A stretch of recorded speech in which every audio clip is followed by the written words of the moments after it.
Hello guys, SS voice explain channel में आप सभी का स्वागत है। आज मैं the old assassin reincarnation as a demon god इसके एक और न्यू चैप्टर को एक्सप्लेन करने वाला हूँ। और हाँ, इसके पिछले वाले चैप्टर को अगर आप लोगों ने नहीं देखा है तो उन सभी चैप्टर को जाके एक बार देख लेना। मैं गारंटी के साथ बोल सकता हूँ एकदम मजा आ जाएगा। तो बिना किसी देरी के चलो ये वाले चैप्टर को भी स्टार्ट कर देते हैं। ये कहानी शुरू होती है उसी सीन से जहाँ पे बेसेक्टोमस स्क्वाड के लीडर एंड डोंगबिल दोनों ही थर्ड एंगलर के पीछे पीछे एक गुफा के अंदर आ जाते हैं। और गुफा के अंदर आते ही इस समय बेसेक्टोमस स्क्वाड के लीडर आजू बाजू जितनी भी चीज है, जितने भी मार्शल टेक्निक है, उन सभी को देखने के बाद पूरी तरीके से हैरान हो जाती है और इसके साथ ही बोलने लगती है यहाँ पे जितने भी चीज है आखिरकार कौन पर्सन ये सब कुछ क्रिएट किया है। और ये सब कुछ देखने में एक ट्रेजर घर जैसा लग रहा है। तो इस समय बेसेक्टोमस स्क्वाड के लीडर के मुंह से ये सब कुछ बात सुनने के बाद थर्ड एंगलर अपने मन में ही सोचते हुए बोलने लगता है क्या एक ट्रेजर घर, ये एक ट्रेजर घर से ज्यादा एक रिफ्यूजी घर ज्यादा है। और ये जो रिफ्यूजी घर है इसने बनाया था इस दुनिया का जो सबसे ज्यादा बेस्ट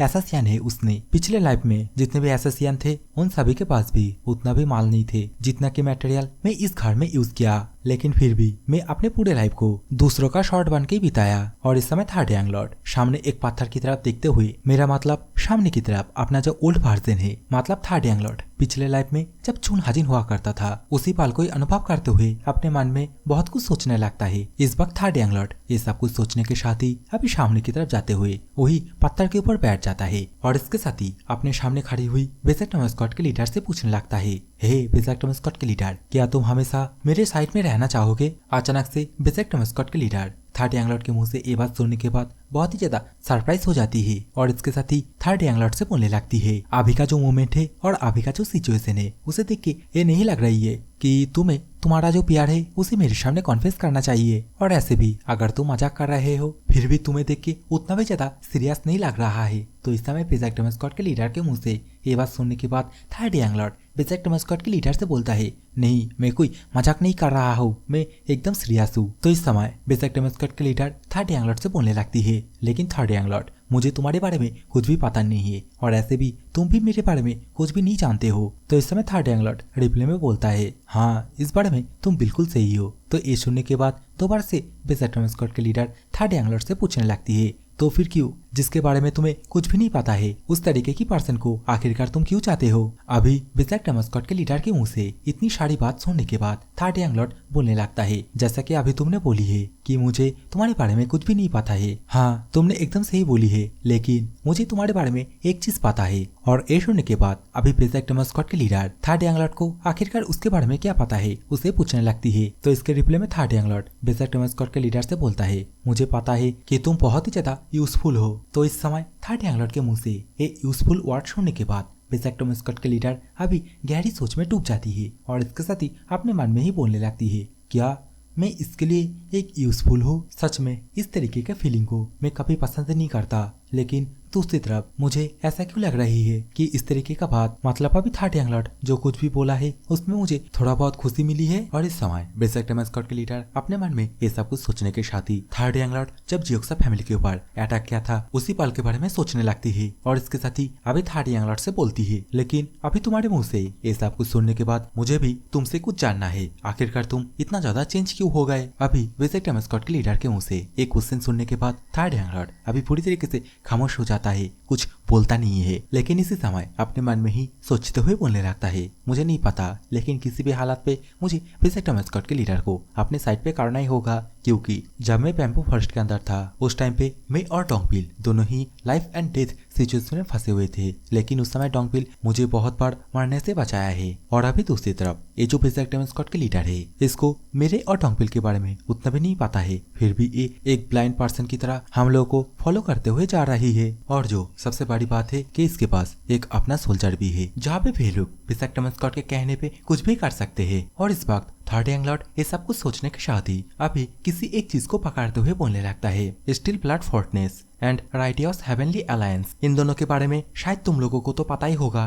तो ये सुनने के बाद इस समय सामने से डोंगबिल तो कुछ नहीं बोलता है, लेकिन बेसेक्टोमस स्क्वाड के लीडर थर्ड एंगलर से बोलने लगती है, इन दोनों, क्या तुम इन दोनों अलायंस से नफरत करते हो? तो इस वक्त ये सुनने के बाद थर्ड एंगलर इन दोनों से बोलने लगता है, क्या नफरत? नहीं, मैं इन लोगों से नफरत नहीं करता हूँ, मैं तो बस ऑर्थोडॉक्स के अंदर ये जो दो अलायंस है, steel blood fortress and righteous heavenly alliance, इन दोनों अलायंस के अंदर जितने भी कमीने हैं उन सभी को एक एक करके चुन चुन के मारना चाहता हूँ। पहले तो मैं जो डेमन गॉड के सक्सेसर है उसमें थोड़ा सा भी इंटरेस्ट नहीं था, लेकिन अभी हालत बदल चुका है और अगर जो डिवाइन कार्ड है ये दोनों अलायंस के बारे में कुछ नहीं कर पाता है तो मैं ये आशा करता हूँ बाद में जाके मैं इन दोनों को फोर्सफुली एलिमिनेट कर दूंगा। इस वक्त थर्ड यंगलॉर्ड के मुंह से इन सभी बातों को सुनने के बाद बेजक टेम्स्कॉट के लीडर एंड टोंगपिल दोनों ही बहुत ही ज्यादा सरप्राइज हो जाता है। थर्ड यंगलॉर्ड के मुंह से इन सभी बातों को सुनने के बाद इस वक्त तो बेजक टेम्स्कॉट के लीडर थर्ड यंगलॉर्ड से थर्ड यंगलॉर्ड के प्लान के बारे में भी पूछने लगती है। तो इसके रिप्लाई में अभी थर्ड यंगलॉर्ड बहुत ही एटीट्यूड के साथ और इसके साथ ही बहुत ही क्रेजी टाइप से इन दोनों से बोलने लगता है,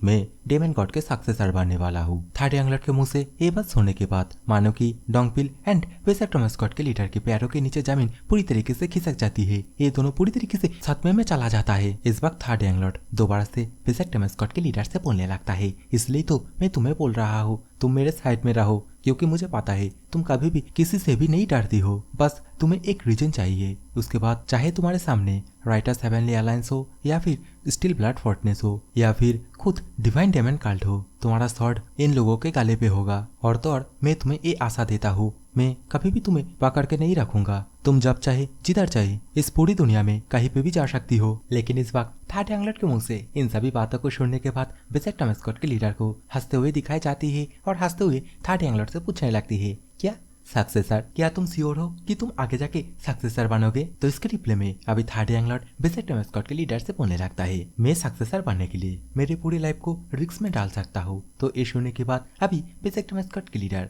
थोड़ा नखरे करते हुए थर्ड यंगलॉर्ड से बोलती है, नहीं ये करने की कोई भी जरूरत नहीं, ऐसे भी तुम्हारी डिटर्मिनेशन तो दिख रहा है। तो ये सुनने के बाद अभी थर्ड यंगलॉर्ड बोलने लगता है, ऐसा है क्या, तो इसे पकड़ो। और ये बोलने के साथ ही इस वक्त थर्ड यंगलॉर्ड बेजक टेम्स्कॉट के पास कुछ चीज फेंक के मारता है और इस चीज को पकड़ने के साथ बेजक टेम्स्कॉट के लीडर अभी थर्ड यंगलॉर्ड से पूछने लगती है, आखिरकार ये चीज क्या है? और ये बोलने के साथ ही बेजक टेम्स्कॉट के लीडर जैसे ही इस डिब्बे को ओपन करता है तो इसके अंदर हम लोग को एक टॉप टायर मेडिसिनल पिल को देखने के लिए मिलता है। और इसे देखने के बाद इस वक्त बेजक टेम्स्कॉट के लीडर अपने मन में ही बोलने लगती है, सच में ये एक बहुत ही बेहतर चीज है। और इसके साथ ही अभी बेजक टेम्स्कॉट के लीडर अपने बालों को संभालते हुए बहुत ही स्वैग के साथ थर्ड यंगलॉर्ड से बोलने लगती है, ठीक है मैं एग्री करती हूँ, लेकिन मुझे भी एक शॉर्ट चाहिए। बेजक टेम्स्कॉट के लीडर के मुंह से शॉर्ट की बात सुनने के बाद थर्ड यंगलॉर्ड बहुत ही ज्यादा चिड़चिड़ा हो जाता है और फनी तरीके से बेजक टेम्स्कॉट के लीडर से बोलने लगता है, शॉर्ट क्या तुम चोर हो? हाँ, इतना महंगा एक पिल दिया, ऊपर से तुम एक शॉर्ट मांग रही हो। इस वक्त थर्ड यंगलॉर्ड एंड बेजक टेम्स्कॉट के लीडर को आपस में ऐसे फनी तरीके से लड़ते हुए देखने के बाद डोंगपिल भी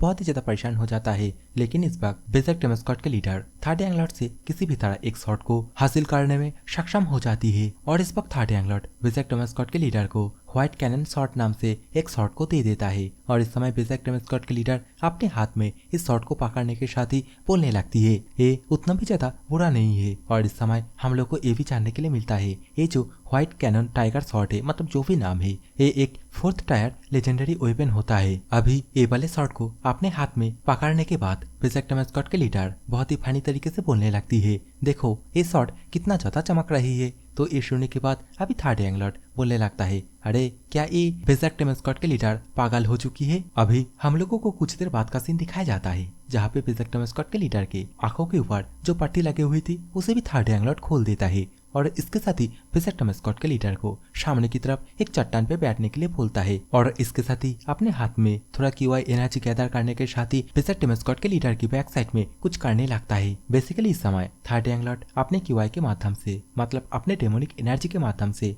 बेजक टेम्स्कॉट के लीडर की जो QI सर्कुलेशन है उसे ही ठीक करने लगता है। और इसी सीन के साथ दोबारा से गुफा से बाहर की तरफ का सीन दिखाया जाता है जहाँ पे कोई एक पर्सन चिल्ला के बोलने लगता है, मैं गियोगियन फैमिली से आया हूँ और हम लोग यहाँ पे इंस्पेक्टर जनरल के ऑर्डर पे आए हैं। इस वक्त हम लोग को जो बेजक टेम्स्कॉट है उन लोग के सामने गियोगियन फैमिली का जो भी लोग आए हैं उन सभी को एक दलबद्ध होके आते हुए दिखाया जाता है। जहाँ पे गियोगियन फैमिली का पैट्रियज यहाँ पे आते ही बोलने लगता है, मुझे इंस्पेक्टर जनरल के पास लेके चलो। तो ये बात सुनने के बाद अभी बेजक टेम्स्कॉट के सेकेंड टीम का कैप्टन फैमिली पैट्रियज को ग्रीट करते हुए बोलने लगता है, प्लीज आप लोग यहाँ पे कुछ देर वेट करो, मैं जाके आपके बारे में बताता हूँ। तो ये सुनने के बाद अभी फैमिली पैट्रियज वेलोंडे से, मतलब कैप्टन से पूछने लगता है, तुम्हारा कहने का मतलब क्या इंस्पेक्टर जनरल मतलब जो थर्ड यंग लॉर्ड है वो यहाँ पे नहीं है? तो ये सुनने के बाद कैप्टन भी अपना सिर हाँ में हिलाता है, लेकिन इस समय फैमिली हेड बहुत ही ज्यादा गुस्सा हो जाता है और इसके साथ ही बोलने लगता है, क्या इंस्पेक्टर जनरल को क्या इतना भी नहीं पता है? अगर तुम किसी को बुलाओ तो तुम्हें थोड़ा बेसिक रूल तो फॉलो करना पड़ता है, लेकिन आखिरकार इंस्पेक्टर जनरल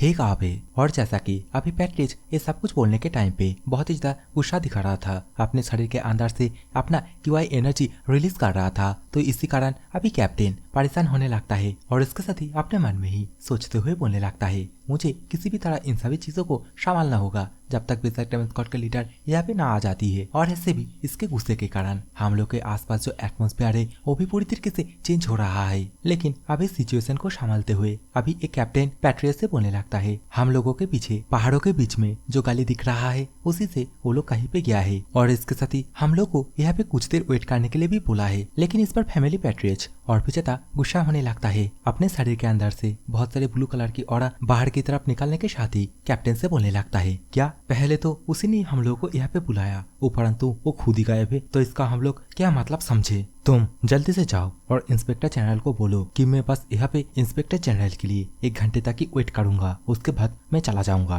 पैट्रिज इस वक्त ये सब कुछ बोल ही रहा था, तभी पहाड़ों की चोटी में कोई आ जाती है, मतलब बेसिक डेमन स्क्वाड के लीडर ही आ जाती है और बोलने लगती है, देखो इन सभी बातों को बोलने के टाइम पे तुम कितना ज्यादा बदसूरत दिख रहे हो। अभी अचानक से पहाड़ों के ऊपर बेसिक डेमन स्क्वाड के लीडर को देखने के बाद पैट्रिज बेसिक डेमन स्क्वाड के लीडर से पूछने लगता है, तुम कौन हो? लेकिन इस समय बेसिक डेमन स्क्वाड के लीडर पैट्रिज के बातों का कोई भी आंसर ना देते हुए पैट्रिज से बोलने लगती है, देखो तुम कितना ज्यादा एरोगेंटली एटीट्यूड दिखा रहे हो, क्या हम लोग भी से एक बड़ी सा है? और ये बोलने के साथ ही इस वक्त बेसिक डेमन स्क्वाड के लीडर पहाड़ों के ऊपर से कूद के नीचे की तरफ आ जाती है। अभी अपने लीडर को अपने सामने देखने के बाद बेसिक डेमन स्क्वाड के जितने भी सबऑर्डिनेट है वो सभी झुक के बेसिक डेमन स्क्वाड को ग्रीट करने लगते हैं। लेकिन इस वक्त जैसे ही फैमिली पैट्रिज को पता चलता है सामने की तरफ ये जो लेडी है ये और कोई नहीं, ये तो बेसिक डेमन स्क्वाड के लीडर है, तो इस वक्त फैमिली पैट्रिज अपने मन में ही सोचते हुए बोलने लगता है,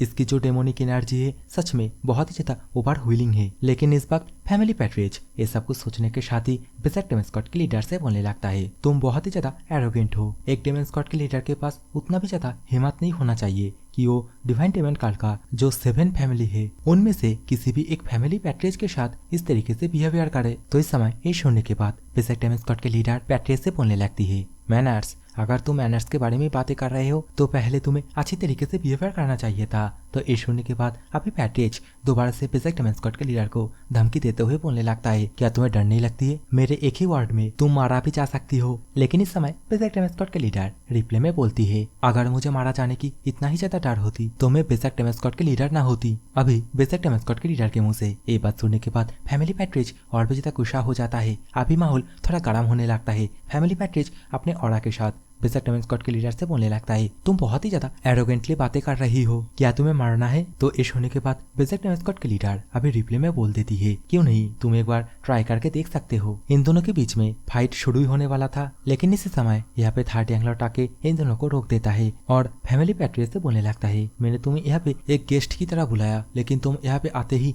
फाइट करना चाहते हो। और इसके साथ ही पैट्रिज से पूछने लगता है, क्या तुम ही फैमिली पैट्रिज हो? अभी तो थर्ड यंग लॉर्ड पैट्रिज की तरफ जाते हुए बेसिक डेमन स्क्वाड के लीडर की सिर पे जोर से एक टपली बजा देता है और बोलने लगता है, अभी अभी तुमने जो मेडिसिन पिल खाया है तुम्हारी ऐसे करने से पूरी तरीके से डिसबैलेंस हो जाएगी। इस वक्त third young lord basic demon squad के लीडर से ये बोलने के बाद ही फैमिली पैट्रिज से बोलने लगता है, मेरी सबऑर्डिनेट बहुत ही ज्यादा रूड है तो उसके लिए मैं आपसे माफी मांगता हूँ। तो ये सुनने के बाद अभी इंस्पेक्टर जनरल भी थर्ड यंग लॉर्ड को ग्रीट करता है। तो इस वक्त थर्ड यंग लॉर्ड बहुत ही एटीट्यूड के साथ फैमिली पैट्रिज से बोलने लगता है, जैसा कि तुम बहुत ही ज्यादा एक बिजी पर्सन हो तो जो भी फालतू के बकवास है उसे छोड़ के सीधा मुद्दे पे आते हैं। तो ये सुनने के बाद अभी फैमिली पैट्रिज बोलने लगता है, ओ देखो मैंने तुम्हारे कहने पे पिछले 3 साल के जितने भी हिसाब किताब है उन सभी को यहाँ पे लेके आया। तो ये बात सुनने के बाद अभी थर्ड यंग लॉर्ड इन सभी पेपरों को अच्छी तरीके से देखने लगता है। लेकिन इस समय थर्ड यंग लॉर्ड को इस तरीके से काम करते हुए देखने के बाद बेसिक डेमन स्क्वाड के लीडर डोंगपिल से पूछने लगती है, डोंगपिल क्या थर्ड यंग लॉर्ड ठीक है? क्योंकि उस टाइम पे थर्ड यंग लॉर्ड उसी मेडिसिनल पिल को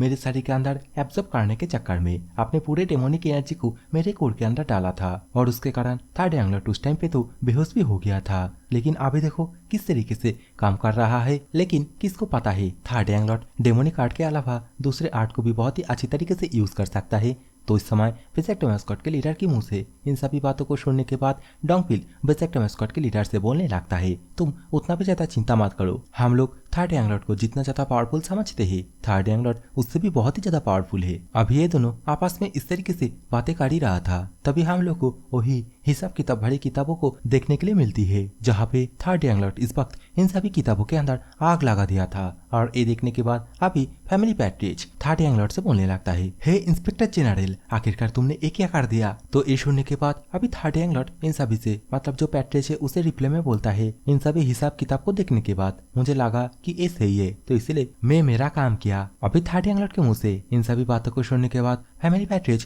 पूरी तरीके से सरप्राइज हो जाता है और इसके साथ ही थर्ड यंग से पूछने लगता है, आखिरकार तुम्हारा क्या मतलब है कि तुमने अपना काम किया। तो इसके रिप्लाई में अभी थर्ड यंग बोलता है, तुम उतना भी ज्यादा चिंता मत करो, क्योंकि तुम्हारे फैमिली के रिपोर्ट में मैं अच्छी बात ही बताऊंगा, लेकिन इस वक्त मुझे काल्ट के भले के लिए तुम्हारी को ऑपरेशन की जरूरत है। तो ये सुनने के बाद इस समय फैमिली पैट्रिज थर्ड यंग से पूछने लगता है, आखिरकार उसका ये कहने का मतलब क्या है। तो इसके रिप्लाई में अभी थर्ड यंग साफ साफ फैमिली पैट्रिज से बोल देता है, यहाँ पे एक ऑर्गेनाइजेशन है और उसी ऑर्गेनाइजेशन को मैं पूरी तरीके से दफा करना चाहता हूँ। इस वक्त थर्ड यंग के मुंह से ये दफा करने की बात सुनने के बाद फैमिली पैट्रिज इस वक्त पूरी तरीके से लड़ने लगता है, लेकिन इस वक्त थर्ड यंग बहुत ही एटीट्यूड के साथ फैमिली पैट्रिज से बोल देता है, यहाँ पे जो कॉम्बैट किंग डेमोनिक क्लैन है उसी को हम लोग पूरी तरीके से दफा करने वाले हैं। थर्ड यंग के मुंह से ये बात सुनने के बाद अभी पैट्रिज का मानो पैर तले जमीन खिसक जाता है, बेचारा बहुत ही ज्यादा परेशान हो जाता है और इसके साथ ही अपने मन में ही सोचते हुए बोलने लगता है, डिवाइन डेमन काल्ट के अंदर जो 7 फैमिली है उनमें से एक फैमिली को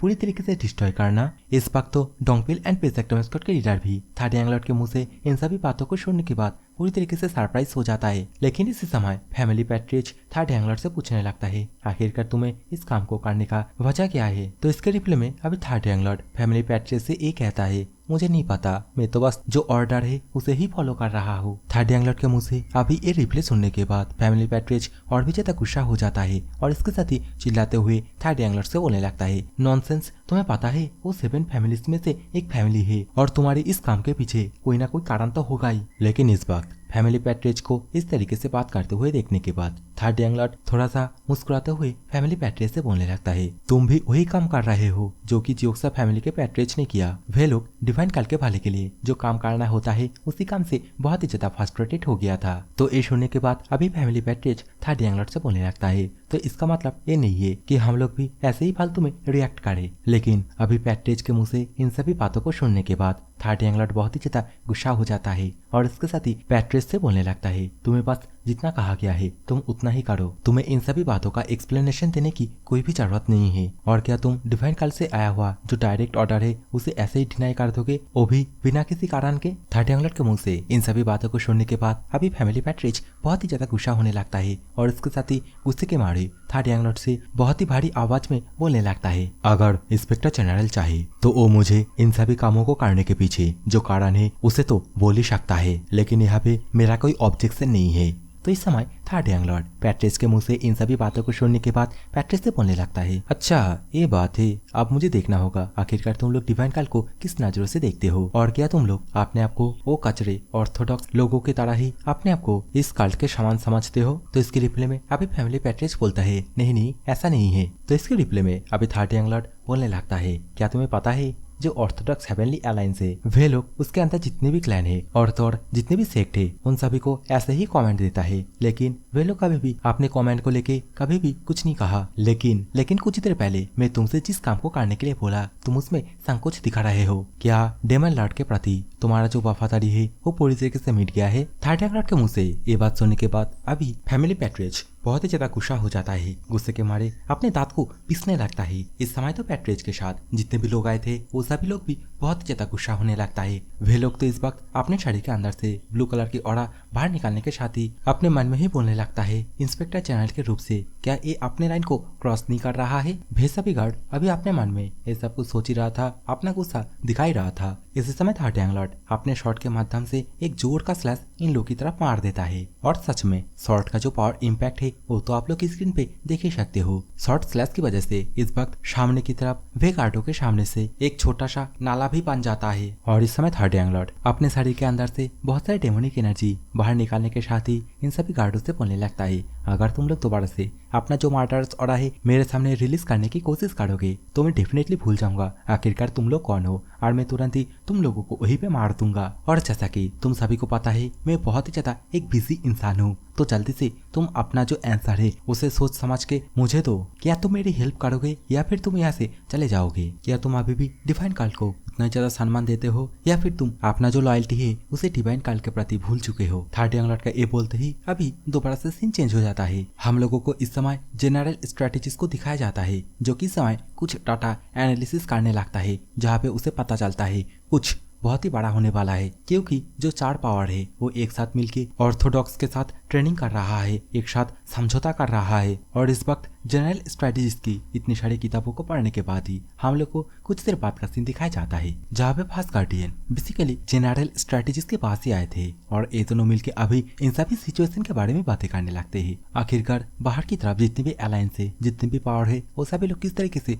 अभी हरकतें कर रहा है और इसके साथ ही किस तरीके से अभी डेमन काल के ऊपर वो लोग अपने नजर गड़ा के रखा है, इसके बारे में भी बातें करने लगता है। तो ये सब कुछ मैं उतना भी डिटेल्स में नहीं बोल रहा हूँ और कहानी ज्यादा बोरिंग न हो जाए, इसीलिए मैं सीधा थर्ड यंग लॉर्ड की तरफ ही चाहता हूँ। इस वक्त थर्ड यंग लॉर्ड के मुंह से इन सभी बातों को सुनने के बाद हम लोग को फैमिली पैट्रिज को देखने के लिए मिलता है जो कि अपने दांत को पीसते हुए थर्ड यंग लॉर्ड से बोलने लगता है, क्या तुम इस समय इन सभी बातों को बोल के मुझे धमकाने की कोशिश कर रहे हो? लेकिन थर्ड यंग लॉर्ड फैमिली पैट्रिज को रिप्लाई में बोलता है, मैं चाहे कुछ भी करूँ, तुम साफ साफ मेरा जो क्वेश्चन है उसका आंसर दो। क्या तुम मेरे साथ काम करने में एग्री करते हो? और मैं इस बार तुम्हें आखिरी बार पूछूंगा, डेमन काल के प्रति तुम अपना लॉयल्टी क्या खो चुके हो? तो इसके रिप्लाई में अभी पैट्रिज बोलता है नहीं। तो ये सुनने के बाद अभी थर्ड यंग लॉर्ड पैट्रिज से बोलने लगता है, बहुत सही, तो आज रात ही हम लोग कॉम्बैक्ट डेमोनिक क्लैन के ऊपर हमला कर देंगे और तुम अपने फैमिली के अंदर ये नोटिस भेजो जितने भी फोर्सेस है उन सभी को एक साथ गैदर होने के लिए। थर्ड यंग लॉर्ड इस समय पैट्रिज से ऐसा कुछ बोल ही रहा था, लेकिन इस समय पैट्रिज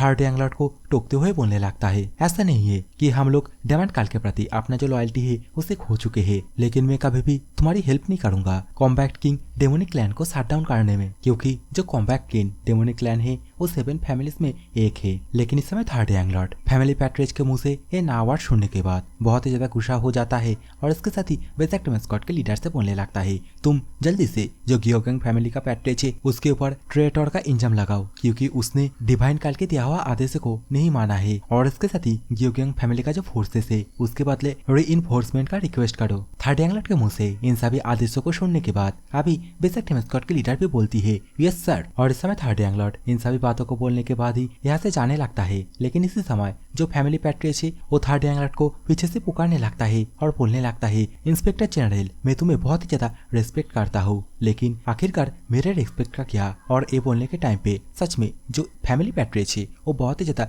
गुस्सा दिखा रहा था, अपने शरीर के अंदर से बहुत सारे एनर्जी बाहर की तरफ भी रिलीज कर रहा था, जिसके कारण इस समय फैमिली पैट्रिज का पाव जिस जगह पे पड़ता है उस जगह का मिट्टी भी चकनाचूर होने लगता है। लेकिन इस वक्त फैमिली हेड का ये हरकत देखने के बाद और इसके साथ ही थर्ड यंग लॉर्ड के प्रति इस तरीके से माटारा सौड़ा बाहर की तरफ निकलते हुए देखने के बाद थर्ड यंग लॉर्ड भी बहुत ही ज्यादा गुस्सा हो जाता है और इसके साथ ही थर्ड यंग लॉर्ड भी इस समय अपने साड़ी के अंदर से बहुत ही भयंकर रेड कलर का ऑरा रिलीज करने लगता है और इसके साथ ही फैमिली पैट्रिज से बोलने लगता है, क्या तुम मुझे चैलेंज करना चाहते हो? तो इस सुनने के बाद इस समय फैमिली पैट्रिज अपने पास अपने वेपन को बुला लेता है, मतलब वेपन है या फिर मैजिक स्टिक है उसे बुला लेता है और इसके साथ ही रिप्लाई में बोलता है, हाँ मैं तुम्हें और जो डिवाइन काल्ट है उसे रिस्पेक्ट करता हूँ, लेकिन तुमने यहाँ पे आके हम लोग के ऊपर जो ट्रेटोर का इंजाम है उसे लगाया है और ऊपर से तुम बहुत ही नॉनसेंस भरी बातें भी किया है और इससे ये तो क्लियर है तुम कभी भी हम लोग के साइड पे नहीं थे। तो ये बात सुनने के बाद अभी थर्ड यंग लॉर्ड थोड़ा अपना शक्ल बनाते हुए पैट्रिज की तरफ थोड़ा सा ही घूमते हुए अपने ऑरा के साथ बोलने लगता है, हाँ तुम बिल्कुल सही हो। तो ये बात सुनने के बाद पैट्रिज भी बहुत ही ज्यादा सरप्राइज हो जाता है, बोलने लगता है, क्या आखिरकार तुम्हारा मतलब क्या है? तो इसके रिप्लाई में अभी थर्ड यंग लॉर्ड पैट्रिज से बोलने लगता है, जैसा कि मैंने तुम्हें पहले कहा था, अगर तुम कॉम्बैक्ट किंग डेमोनिक क्लैन को साफ करने में मेरी हेल्प नहीं करोगे तो मैं तुम्हारे ऊपर डेफिनेटली हर एक ट्रेटोर का इंजाम लगाऊंगा। तो इस समय थर्ड यंग लॉर्ड के मुंह से ये बकवास सुनने के बाद अभी जो फैमिली हेड है बहुत ही ज्यादा गुस्सा हो जाता है और इसके साथ ही कूद के अपने जो स्टिक है उसके माध्यम से थर्ड यंग लॉर्ड के ऊपर अटैक करते हुए बोलने लगता है, आखिरकार तुम ऐसे कैसे बकवास कर सकते हो? लेकिन इस समय फैमिली हेड का अटैक आप लोग तो देख ही सकते हो, इसे थर्ड यंग लॉर्ड काउंटर तो कर लेता है, लेकिन फैमिली हेड का जो अटैक है उसके प्रेशर की वजह से थर्ड एंगलॉट के नीचे जो जमीन है वो पूरी तरीके से चकनाचूर होने लगता है। लेकिन अपना थर्ड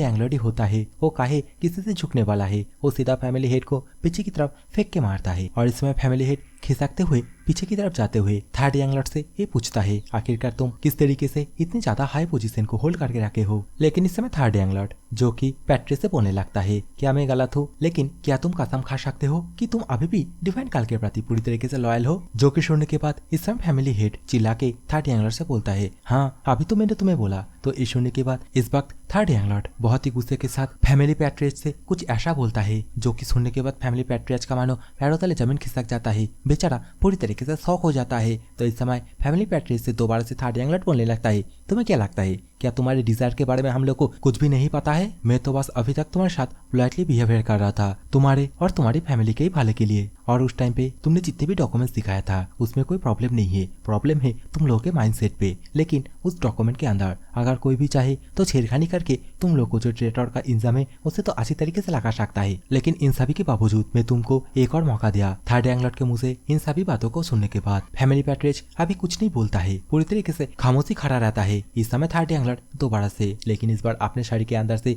बहुत ही डेंजरस सा मर्डरस और निकालने के साथ ही फैमिली पैट्रियट से बोलने लगता है, क्या सच में तुम अभी भी मेरे साथ फाइट करना चाहते हो? और जैसा कि थर्ड एंगलॉट इस समय अपने साड़ी के अंदर से जितनी भी एनर्जी है उसे थोड़ा थोड़ा करके बाहर की तरफ निकल रहा था। तो इस समय इस चीज को देखने के बाद फैमिली पैट्रियट बहुत ही ज्यादा सरप्राइज हो जाता है और इसके साथ ही अपने मन में ही सोचते हुए बोलने लगता है, थर्ड एंगलॉट इसके अंदर जो डेमोनिक एनर्जी है वो मुझे पूरी तरीके से सरपास कर रहा है। फैमिली हेड इस समय ये सब कुछ सोच ही रहा था, तभी हम लोग को कुछ गुंगराने की आवाज सुनाई देता है। फैमिली हेड के साथ जितने भी गार्ड आए थे उन सभी कुछ देख के बहुत ही ज्यादा सरप्राइज होने लगता है और इस समय हम लोग को कुछ ऐसा दिखाया जाता है जिस चीज को देखने के लिए हम लोग तब से तरस रहे थे। हाँ, हम लोग को इस वक्त गोल्डी को दिखाया जाता है जो कि इस समय एक बहुत ही भयंकर और बहुत ही बड़ा एक शेर को पूरी तरीके से मार के अपने जबड़ों से पकड़ के लेके आया था। और इस समय गोल्डी का एक भयंकर रूप देखने के बाद जो पैट्रियट है मतलब जो फैमिली हेड है वो पूरी तरीके से सरप्राइज हो जाता है, डरने लगता है और इसके साथ ही अपने मन में ही सोचते हुए बोलने लगता है,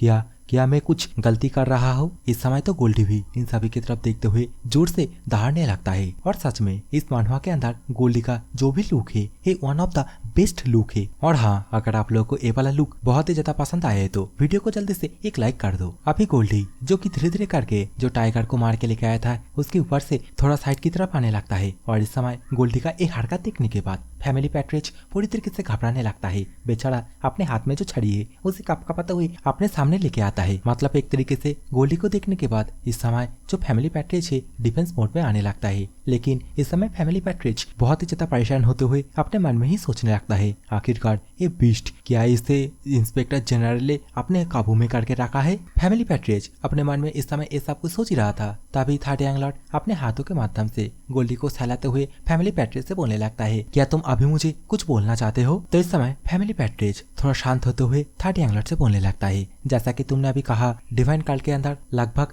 सभी को पता है किस तरीके से मैं इंडिपेंडेंस तरीके से पैसे को कमाया और इसीलिए वे लोग हम लोग के पास इंस्पेक्टर जनरल को कुछ फोर्सेस के साथ भेजा है जिससे कि हम लोग को पूरी तरीके से एलिमिनेट कर दिया जाए। लेकिन तुमको हम लोग के पास भेजना मतलब हम लोग के पास एक और सेकंड चांस है। और ये बोलने के साथ ही इस समय फैमिली पैट्रियट अपने वेपन को नीचे की तरफ फेंक देता है। तो ये देखने के बाद थर्ड एंगलॉट पैट्रियट से पूछने लगता है, क्या तुम अपने वेपन को फेंक के अपने आप को सरेंडर कराना चाहते हो? तो इस समय जो फैमिली पैट्रियट है वो थर्ड एंगलॉट से बोलने लगता है, किसी को भी इसके बारे में पता नहीं चलना चाहिए और ऐसे भी वो पर्सन में ही था जो कि हमेशा से डिवाइन काल से अपना नाता तोड़ना चाहता था। लेकिन मैं इन सभी चीजों को मतलब अपना जो भी डिजायर है इन सभी के बारे में ना किसी को बताया ना किसी को सिखाया, तो वो मैं ही कल्प्रिट हूँ। तुम मुझे मार दो और मेरे क्लैन के जितने भी लोग हैं उन सभी को बख्श दो। अभी फैमिली हेड के मुंह से इन सभी बातों को सुनने के बाद थर्ड एंगलॉट पूरी तरीके से सरप्राइज हो जाता है। इस समय तो फैमिली हेड दोबारा से थर्ड एंगलॉट से बोलने लगता है, मेरे लाइफ का जो वैल्यू है वो उतना भी ज्यादा नहीं है। लेकिन इस समय बातों के बीच में थर्ड एंगलॉट टोकते हुए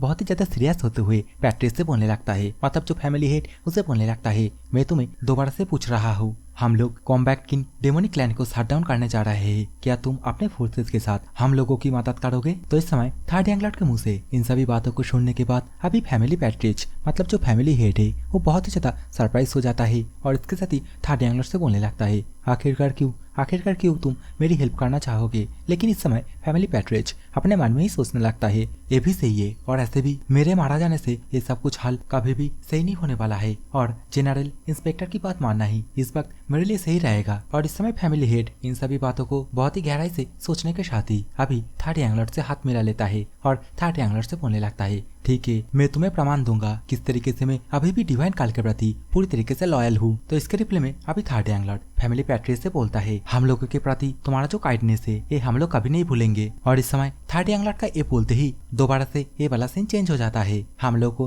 पहाड़ों का सीन दिखाया जाता है और एक चट्टान में कोई शॉर्ट से बहुत ही जोर जोर से स्लैश लगा रहा होता है। और इस समय इसी लड़की के पीछे अभी वही चश्मिश बंदा जनरल स्ट्रेटेजिस्ट आ जाता है और इसके साथ ही ताली बजाते हुए बोलने लगता है तुम बहुत ही ज्यादा इम्प्रेसिव हो। सच बोलो तो मार्शल आर्ट के बारे में मुझे उतना भी नहीं पता है, लेकिन तुम्हारा जो टेक्निक है उसे देखने के बाद मुझे ये तो पता चल रहा है कि तुम कोई न्यू मार्शल आर्ट को क्रिएट कर रही हो। सच में तुम्हारी जैसी एक यंग एज में ये सब कुछ करना बहुत ही ज्यादा एक इम्प्रेसिव बात है। और इस समय आप लोग स्क्रीन के ऊपर जो लेडी को देख रहे हो ये होती है 6 यंग लेडी और ये जो लेडी है ये भी होती है डेमन लॉर्ड का ही डिसाइपल। और इस समय ये चश्मिश बांधा 6 यंग लेडी के पास आके 6 यंग लेडी को एक मैसेज देता है किसी एक मिशन में जाने के लिए बोलने लगता है। लेकिन इस समय 6 यंग लेडी इस मैसेज को पढ़ने के बाद चश्मिश बंदे से बोलने लगता है क्या तुम मेरे अलावा किसी और को इस काम को करने के लिए नहीं भेज सकते हो, क्योंकि बहुत ही मुश्किल से ही तो मुझे टाइम मिलती है थोड़ी सी प्रैक्टिस करने के लिए। तो ये सुनने के बाद अभी ये चश्मिश जनरल स्ट्रेटेजिस्ट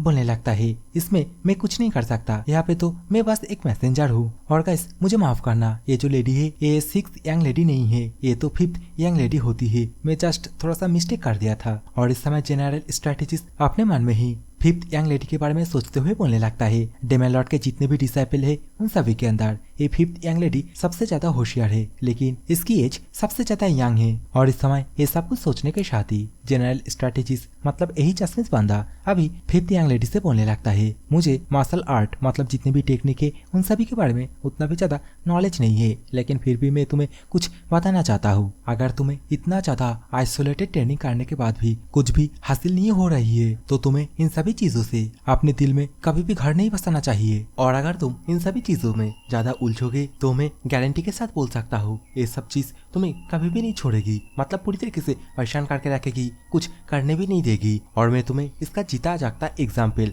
थर्ड यंगलॉर्ड से देना चाहता हूँ। तुम्हें तो पता ही है थर्ड यंगलॉर्ड के बारे में, थर्ड यंगलॉर्ड भी कभी भी अपने ट्रेनिंग को इस तरीके से नहीं करता है, इसलिए तो देखो आप वो कहाँ पे है। और इस समय जनरल स्ट्रेटेजिस्ट के मुंह से इन सभी बातों को सुनने के बाद अभी ये 5th यंग लेडी पूरी तरीके से खामोशी खड़ा रहती है। इसी समय जनरल स्ट्रेटेजिस्ट दोबारा से 5th यंग लेडी से ये बोलने लगता है शायद तुम्हें तो पता ही है थर्ड यंगलॉर्ड कभी भी अपना जो बेसिक ट्रेनिंग है उसे नहीं छोड़ता है, लेकिन हाल फिलहाल में third young lord side by side mission को भी एक्सेप्ट करने लगा है। लेकिन जैसा कि मिशन के दौरान अभी थर्ड यंगलॉर्ड अपने ट्रेनिंग को नहीं कर पाता है, लेकिन थर्ड यंगलॉर्ड इसमें कभी भी डिसअपॉइंटेड नहीं होता है। और इस समय जनरल स्ट्रेटेजिस्ट इन सभी बातों को बोलने के साथ ही थर्ड यंगलॉर्ड अभी तक क्या क्या कारनामे किया है उन सभी के बारे में 5th यंग लेडी को अच्छी तरीके से एक्सप्लेन करने लगता है। और इसके साथ ही 5th यंग लेडी से बोलने लगता है मुझे जहाँ तक लगता है कोई अगर इस तरीके से काम करता है तो इसमें ही ट्रू लर्निंग है, और शायद से इसी कारण के थर्ड यंगलॉर्ड अभी इतना ज्यादा पावरफुल बनते जा रहा है और धीरे धीरे करके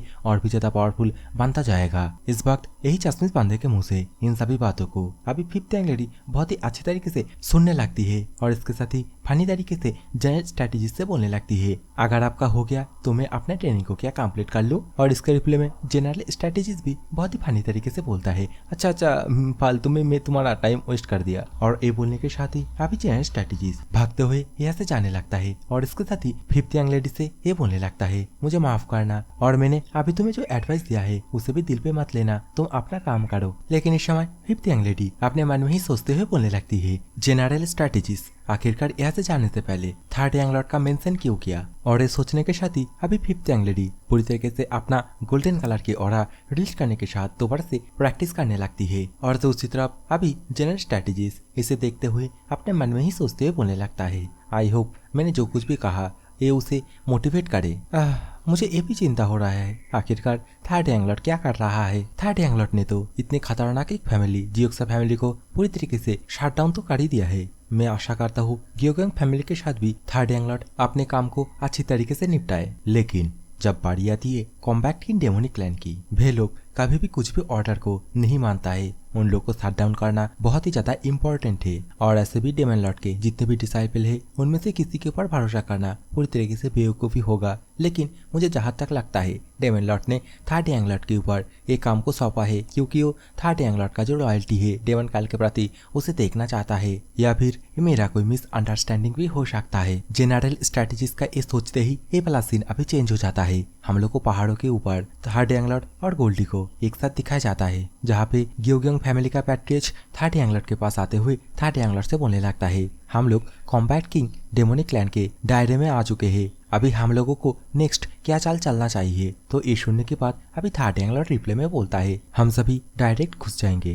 फैमिली पैट्रियर्च भी पूछने लगता है कब, तो इसके रिप्ले में अभी थर्ड यंग लॉर्ड बहुत ही स्वैग के साथ बोलता है, एक फेस्टिवल हमेशा से रात के अंधेरे में ही अच्छा लगता है, तो हम लोग अभी चलेंगे। और थर्ड यंग लॉर्ड का ये बोलते ही ये वाला एपिसोड यही पे खत्म होता है। और मैं ये आशा करता हूँ आप लोग को ये वाली वीडियो थोड़ा बहुत तो पसंद आया ही होगा, और पसंद आया है तो वीडियो को लाइक करके जाना। जो भी चैनल पे पहली बार आए हो चैनल को भी सब्सक्राइब करके जाना। और नेक्स्ट वीडियो को देखने के लिए आज का कमेंट में रखते हैं 1 ट्रिलियन, सो दबा के कमेंट कर देना। और हाँ, जो भी कमेंट करेगा मैं उन सभी कमेंट में हार्ट स्पैम करूंगा। सो करते नहीं यार, कंजूसी मत करो।